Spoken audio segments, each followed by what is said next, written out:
जरा सोचिए, सुबह की वो पहली चाय और आपके चाय में मीठा ना हो तो आपकी सुबह कैसी होगी।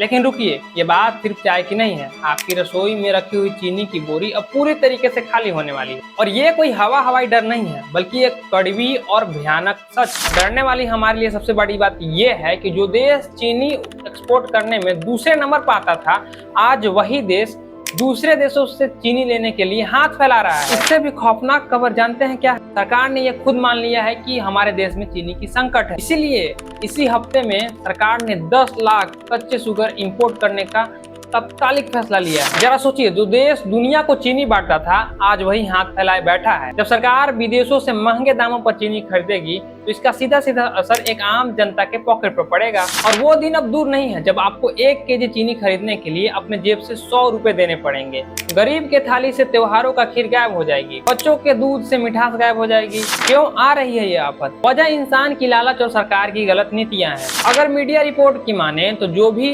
गन्ने का उत्पादन किया जा रहा है वो सीधा सीधा इथेनॉल बनाने वाले कंपनियों के पास चली जा रही है, जिससे शुगर मिलों में गन्ने की कमी हो जा रही है। जरा याद कीजिए वो दिन चुनाव के मंचों से क्या गूंजता था, बहुत हो गई महंगाई की मार अब की बार। याद है वो दिन?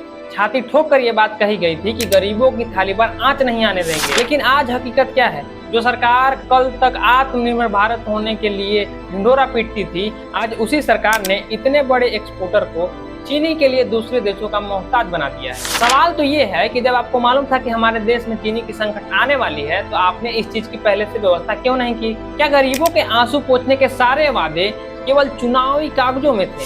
पर जनता सब देख रही है। आज आपने हमारे रसोई से मिठास छीनी है। याद रखिएगा, कल यही जनता आपका सिंहासन छीन लेगी।